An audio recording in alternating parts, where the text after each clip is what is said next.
Donc, bonjour. Je sais que ça devient un peu tard aussi, donc j'avais réfléchi pour que ça soit quand même dynamique. Si je travaille avec le cheval, c'est parce que ça bouge, donc j'ai besoin de bouger. Et je vais expliquer un peu mon parcours. J'ai grandi en Amérique du Sud, au Chili, où j'ai fait 3 ans de médecine vétérinaire. Après, j'ai fait tout autre chose dans une ONG pour reprendre assez tardivement une formation d'éducateur spécialisé. Puis j'ai commencé à faire de l'hypothérapie dans un centre ou de l'équitation encadrée dans d'autres institutions. Puis j'ai voulu formaliser un peu de manière théorique. J'aurais pu faire une formation d'hypothérapie, disons, en Belgique, donc dans une des deux associations qui proposent la formation. J'ai choisi plutôt de faire une formation plus psychothérapeutique, donc une pratique relationnelle qui voit notamment l'analyse transactionnelle et l'ethnopsychiatrie. Et puis plus tard, il n'y a pas très longtemps, j'ai fait donc thérapie familiale. J'ai maintenant le titre de thérapeute familial systémique et mon travail de fin d'études, dans les deux cas, parlait de l'approche avec le cheval. Donc, mais j'ai pensé que cette fois-ci, présenter donc, mon travail de fin d'études sur la systémique, j'ai un peu changé la question puisque devant mon jury, je devais convaincre des thérapeutes systémiciens qu'on pouvait travailler avec le cheval en thérapie familiale. Mais après, j'ai dit qu'ici, c'est tous des gens qui connaissent les chevaux et donc ça serait plus intéressant d'expliquer c'est quoi la systémique. Donc je commence, on va faire un zoom arrière et partir de l'idée de ce que c'est l'approche systémique pour aller vers la pratique de terrain. Donc je vais...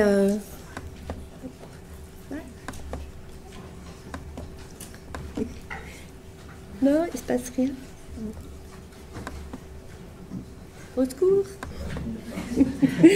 Pourtant, j'ai cliqué au bon endroit et tantôt ça allait. Ça marchait bien tout de suite. Mais oui. Dessus, en fait. Il faut que je fasse un petit tap. Donc, je vais d'abord parler de l'approche systémique de manière générale, puis voir les relations homme-cheval sous la loupe de l'approche systémique. L'approche systémique en général, thérapie familiale, pense personne. Je vais expliquer ce qu'est la thérapie familiale systémique en quelques mots. Je vais essayer que ça se comprenne. Et puis approcher la question du cheval cothérapeute. J'ose dire que le cheval est un cothérapeute, mais bien sûr, c'est dans un cadre théorique particulier qu'est la systémique. Je pense, j'ai entendu beaucoup de questions d'évaluation, c'est qu'avant d'essayer d'évaluer, il est important de savoir dans quel cadre théorique on travaille en thérapie. Il y a différentes approches, il y a l'approche psychanalytique, l'approche humaniste contextuelle, cognitivo-comportementaliste, qui est souvent celle qu'on peut évaluer plus facilement. Voilà. Alors, l'approche systémique, c'est surtout une démarche scientifique différente de ce dont on a l'habitude. Depuis des milliers d'années, quand les penseurs réfléchissent science, ils avaient 2 manières de le faire, soit de la manière plus cartésienne, donc on réfléchit cause-effet, ou une vision holistique plus générale, où on voit la situation depuis loin, mais on regarde la relation entre les éléments et la relation entre les éléments et le tout. Alors, à partir du XVIIIe siècle, c'est surtout la vision cartésienne qui s'est imposée, notamment en psychologie. Donc, on a dans une réflexion linéaire, on cherche la cause, et donc on a un effet et on cherche la cause, donc on isole les variables, ce qu'on voit beaucoup dans les grilles d'évaluation, tel symptôme, tel symptôme, tel symptôme, qu'on évalue. Le plus facile, c'est l'étude en laboratoire pour isoler les variables et isoler les différents stimuli. Alors, le début de la psychologie expérimentale, on peut le trouver notamment avec l'histoire de Hans le Malin, vous connaissez. Donc, c'est le cheval dont le maître était sûr qu'il lui avait appris à compter et à lire. Donc, le dresseur était convaincu. Il a toujours été convaincu, même après qu'on lui a prouvé le contraire.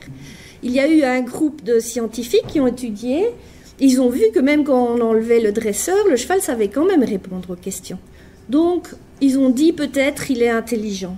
Et puis, un psychologue, Oscar Funks, a tout recommencé depuis le début, en utilisant justement l'approche cartésienne et en isolant chaque variable pour découvrir que quand on couvrait les yeux du cheval, il ne savait plus répondre. Et donc, il a vu que, en fait, la personne qui pose la question et le public, au moment où le cheval arrivait, donc il répondait en tapant, au moment où il arrivait à la bonne réponse, il savait détecter un micro-mouvement de soulagement et il savait qu'il était à la bonne réponse en voyant, et tout à fait inconsciemment des personnes qui posaient la question. Alors maintenant, vers le XXe siècle, on a dû retourner à l'approche systémique puisqu'il y avait des phénomènes tellement globaux, tellement complexes, que cela devenait impossible d'utiliser l'approche d'isolement des variables. On parle en général de celui qui a établi la théorie générale des systèmes, Ludwig von Bertalanffy. Alors, il a établi 4 principes principaux dans un système. Le tout est plus que la somme des parties. Nous sommes ici une somme de personnes. Et le tout, qui est le colloque, est plus que juste la somme d'entre nous. Un système est ouvert, donc il est influencé par l'extérieur. Si la sonnette, par exemple, la lame incendie sonne, nous, comme système, nous serons influencés. Et c'est impossible à éviter. Alors, l'équifinalité, c'est un grand mot compliqué, mais qui veut dire que deux systèmes, les mêmes systèmes, donc si nous étions les mêmes personnes, au même endroit, vont évoluer vers deux situations différentes. Donc ce que je dis, c'est que, en fait, un effet peut avoir plusieurs causes, une cause plusieurs effets dans un système. Donc, on oublie un peu l'évaluation symptôme par symptôme. Et alors, un système, un mécanisme d'homéostasie, ça veut dire il essayera toujours de retourner à sa condition première malgré les effets qu'il a externes ou internes. Donc, ici, on a un colloque qui fonctionne comme colloque. Si quelqu'un se lève et trébuche, donc le colloque sera un peu mis en danger, mais plein de choses vont se passer pour que le colloque reste colloque. Quelqu'un va l'aider à se lever, l'animateur va intervenir. Tout ça seront des phénomènes d'homéostasie qui vont permettre à que le colloque reste colloque. Alors, l'approche systémique peut s'appliquer à tous les niveaux. J'ai sauté trop vite, c'est pas grave. Politique, des systèmes humains et la famille. Donc, maintenant, on va passer aux relations homme-cheval sous la loupe des concepts systémiques. Il faut du temps. Alors, est-ce qu'un groupe homme-cheval est-il un système? Première question. Et la deuxième, les 5 axiomes de la communication, dont je vais vous expliquer ce qu'ils sont, s'appliquent-ils? Alors, là, nous avons un groupe homme-chevaux. Alors, est-ce que c'est un système?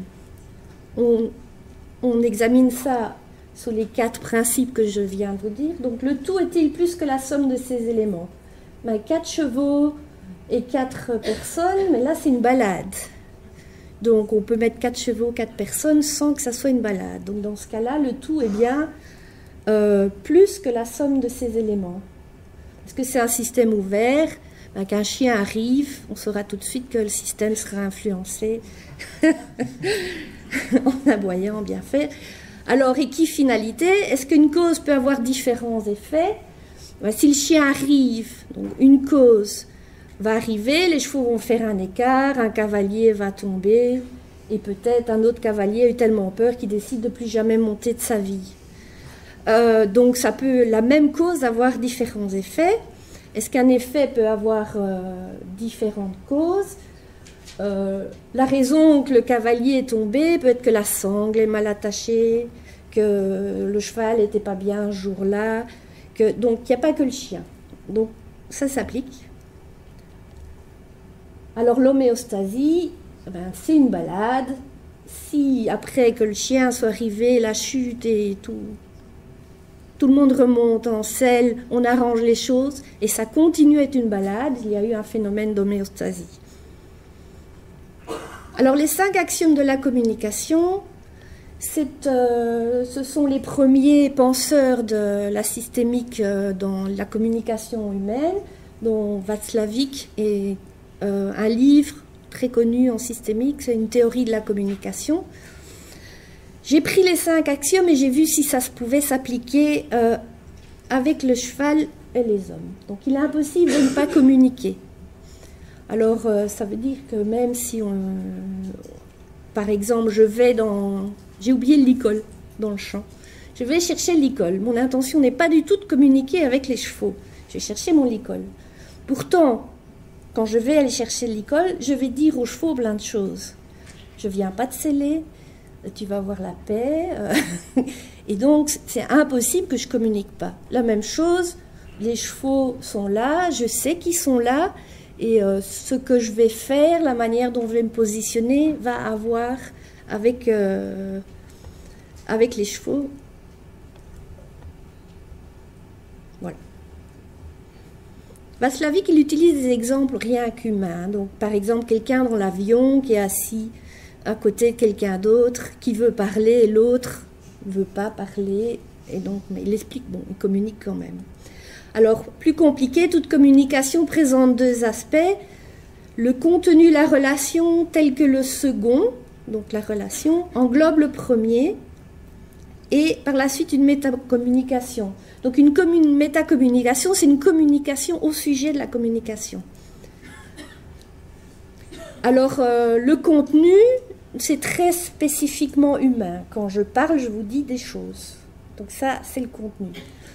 Mais il y a aussi la relation. On a une relation, c'est moi l'orateur, c'est vous qui écoutez, ça va, vous avez l'air un peu intéressé quand même. Et cette relation que nous avons aussi explique le contenu. L'un ne peut pas faire sans l'autre. Alors la nature d'une relation dépend de la ponctuation de la séquence des faits. Il m'a fallu 10 ans pour vraiment comprendre. Mais c'est pourtant assez simple. Donc, on part en balade, on retrouve la balade, le cheval, un tracteur s'approche. Il y a un cavalier, un cheval.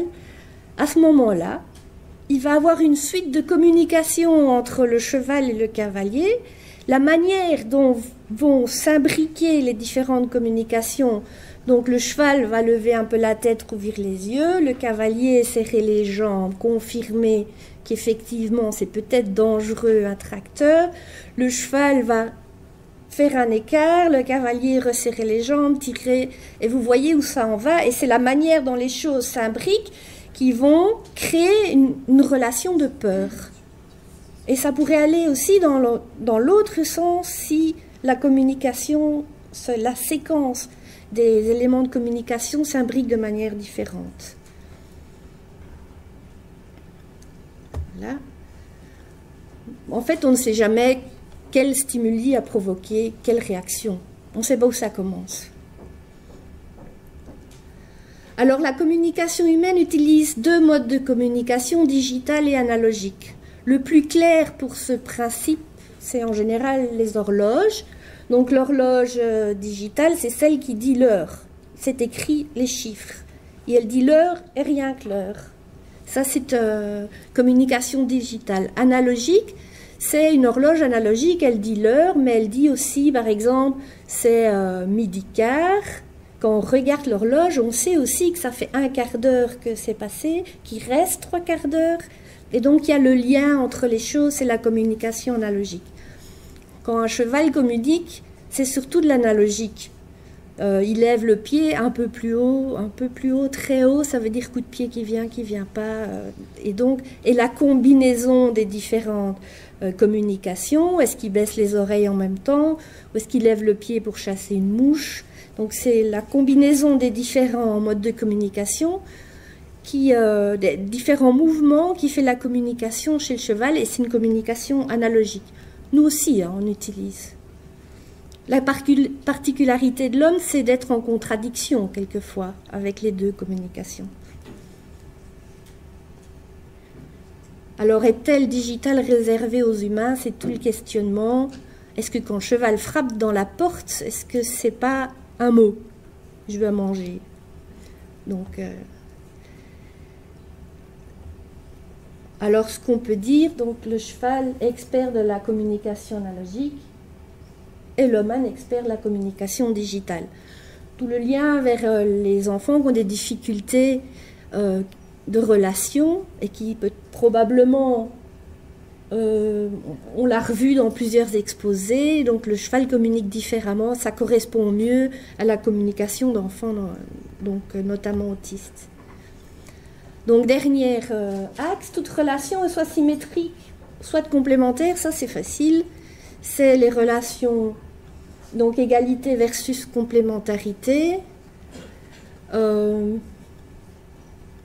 position haute, position basse. Donc ici, je suis plutôt dans une position haute, c'est moi qui sais, c'est moi qui vous explique, mais il y a aussi la relation mère-enfant, médecin, malade, professeur, étudiant, et c'est un contexte culturel où il y a une relation haute et une relation basse. Alors, la relation symétrique, c'est une relation d'égalité, par exemple, entre collègues, entre couples, camarades de classe. Alors, il y a un concept, on peut voir déjà le concept de ce qui est plutôt bien et ce qui est plutôt mal. Donc, plutôt bien, c'est quand soit complémentaires, soit symétriques ne sont pas rigides.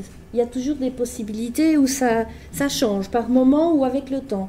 Donc l'enfant est sous l'autorité des parents, donc il est en position basse, mais il y a des moments par le jeu ou avec les parents, ça peut s'inverser. Mais ça peut aussi se faire avec le cheval. On n'a pas toujours une position autre de chef avec le cheval. L'écothérapeute, aussi, quelquefois, il y en a un qui décide, l'autre qui fait, toi va chercher le licol là-bas, et tiens, puis ça change, est-ce que tu ne mettrais pas toi l'enfant? Et donc, ce qui est pathologique, c'est quand c'est toujours la même chose. Par exemple, quand il y a une égalité qui n'est jamais décidée, une escalade symétrique, une bonne bagarre, une bonne dispute, et vous voyez ce que c'est. Mais si c'est tout le temps, on est tout le temps en train d'être en conflit, ça devient pathologique. Ou quand il y a une relation haute, vraiment figée, il y en a un qui est celui qui sait tout et l'autre n'existe plus. Alors, la thérapie familiale systémique, donc l'origine, Grégory Bateson, l'école de Palo Alto, Virginia Satir, Moniel Caïm, qui est un grand psychiatre. Comme c'est complexe, comme c'est l'étude de la complexité, l'approche systémique, eh ben, vous allez trouver plein d'approches qui sont complexes, l'un induit l'autre. Alors ici, c'est quand même important.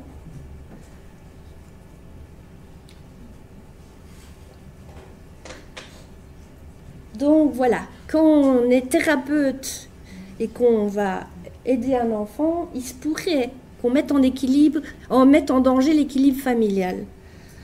Donc la famille va mettre en place, sans le faire exprès, un mécanisme homéostasique qui va garder le patient malade. Et donc le rôle du thérapeute familial à ce moment-là, c'est une modification de l'équilibre familial qui va permettre que le symptôme disparaisse totalement. Ça peut être dans la thérapie familiale très utilisée dans les cas d'anorexie, ou diminuer la gravité, parce que quand c'est un handicap, il est toujours là, mais il peut avoir une gravité symbolique moindre. Donc, le postulat de base, c'est que la famille ou l'institution, parce qu'on peut avoir une intervention en institution, essaye de trouver des solutions, mais les solutions font partie des problèmes et renforcent ce qui ne va pas. Alors comment le thérapeute familial va faire? Il va réfléchir et découvrir, tout en interagissant, parce que c'est en interagissant que ça apparaît, les mythes et les règles explicites et implicites du système familial ou du système institutionnel. Et son action visera à ouvrir le champ des possibles, donc à permettre d'autres manières de fonctionner dans la famille ou dans l'institution. Du nouveau, introduire de la complexité et revisiter les mythes fondateurs.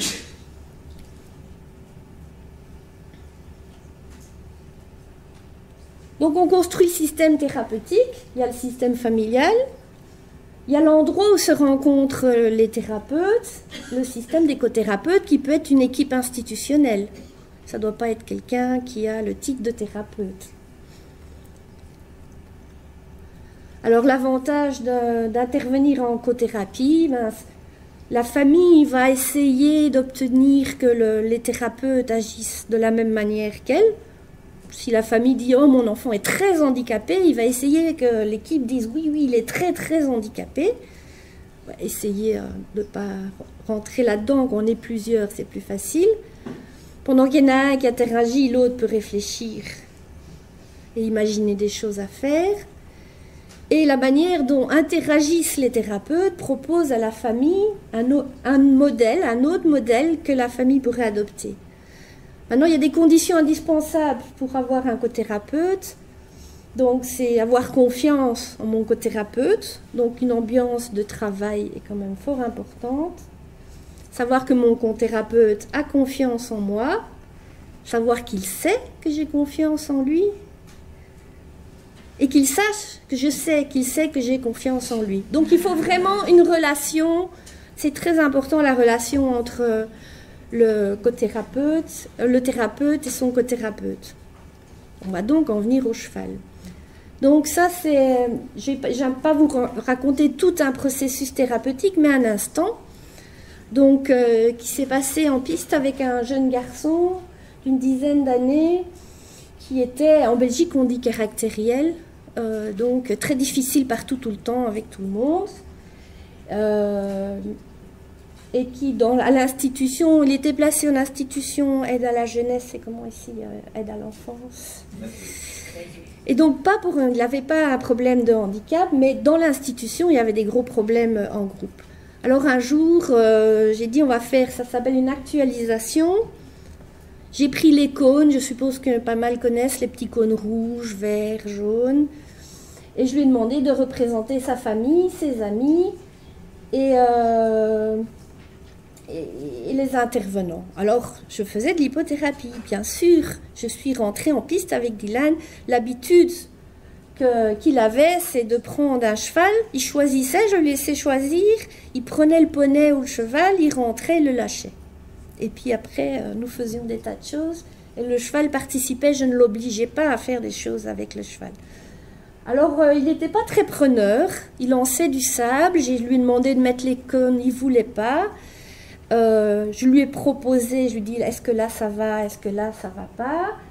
Et donc il participa beaucoup, moi je commençais à m'énerver, le cheval était dans le coin, il avait choisi à ce moment-là un franc comtois, donc la masse, et je ne savais pas trop quoi, puis à un moment donné, je demande si je peux représenter son petit frère qui venait de naître, avec cette particularité que lui était en institution et que son petit frère était avec sa maman, qu'il ne voyait pas depuis longtemps. Donc, la seule chose qu'il a fait, c'est se lever, venir donner un coup de pied dans la représentation du petit frère. J'ai soufflé un coup, je me suis dit, on fait quoi maintenant? Et alors, qu'est-ce qui s'est passé? Lascar, qui était dans un coin, soudain a démarré au galop, est passé à travers tous les cônes, il a joué aux quilles. Alors là, j'étais encore plus souffle. J'ai dit, bon, on continue. Et je dis à Dylan, ben, on va tout remettre en place maintenant. Et il est venu lui-même, il a tout remis en place, mais il a changé des choses. Il a été chercher son petit frère. donc la représentation, et il est venu la remettre dans la famille. Et il a un peu changé aussi la position de ses grands-parents, de ses parents. Et donc, voilà, là, je vais vous montrer Lascar. Donc, ceci est passé à travers les cônes au plein galop. Et il y a eu une modification dans la visualisation qu'avait Dylan de sa famille. Non, thérapie familiale, c'est un petit peu à la fois. Les choses changent et c'est toujours, comme on change un équilibre, on essaye un truc, on regarde, on réfléchit dans la théorie et on adapte. Alors, dans ce cas-ci, le cheval ne fait pas partie, il n'est pas que thérapeute, mais j'ai aidé à un stage d'une collègue qui fait donc de la thérapie avec l'hypothérapie avec des personnes malentendantes et ou aveugles. Et donc, j'ai imaginé cet exercice suite à un constat qu'on entend très souvent. Sûrement, tel ou tel autre patient est vraiment différent quand il vient ici. Elle devait être ici, elle ne savait pas que j'allais mettre ça, mais je lui ai envoyé. Donc, en fait, je suis intervenue dans le système institution et centre d'hypothérapie. J'ai demandé de mettre les 4 barres, ça représentait l'institution, les chaises au centre aussi, donc présenter l'institution. Les éducateurs et ma collègue, on a tous amené les personnes au centre, assises, parce que c'était des handicaps assez avancés. On a représenté dans les coins de la piste les différents endroits où ils sortent en activité de l'institution. Et la consigne était de sortir l'institution et le cheval faisait office un peu de camionnette. Donc soit à pied, soit de monter ensemble avec son éducateur, d'aller à l'endroit de leur choix et de revenir. Et puis j'ai observé ce qui se passait. Donc l'idée c'était avec imagination. Voilà, un peu pendant. Et voilà, vers la fin, peu à peu, Bayou et les chiens se sont invités dans l'institution. Et nous avons vraiment beaucoup échangé à ceci. Le cheval a d'abord mis un pied, ils n'étaient pas supposés, puis l'autre pied, puis les chiens sont arrivés, et puis j'ai laissé tout le monde réfléchir sur ça. On a rigolé, est-ce que les chevaux pourraient aller à l'institution ? Une fois, les mettre dans le van, c'était peut-être une possibilité. Donc voilà, je termine en disant le cheval, je pense qu'il est cothérapeute dans le cadre systémique, parce que avec les humains, il constitue un système. Il agit et il est agi sur le système, comme on a vu avec Lascar, il a décidé tout seul. Moi, j'avais pratiquement oublié qu'il y avait un cheval. Le système d'écothérapeute, donc le cheval et le thérapeute, est en interaction avec la famille et constitue le système thérapeutique. Et il y a un climat de confiance mutuelle. Je n'aurais pas pu faire ce que j'ai fait avec Dylan si je n'avais pas eu confiance dans Lascar. Je ne pouvais même pas m'occuper de lui. J'ai pu le voir passer au galop à travers les cônes. Je savais que le cheval savait ce qu'il faisait. Enfin, il savait. Je lui faisais confiance. Et donc, je termine ici. Mon premier cheval, moi j'ai passé l'adolescence, comme Mélanie a dit, j'ai survécu grâce à elle. Voilà.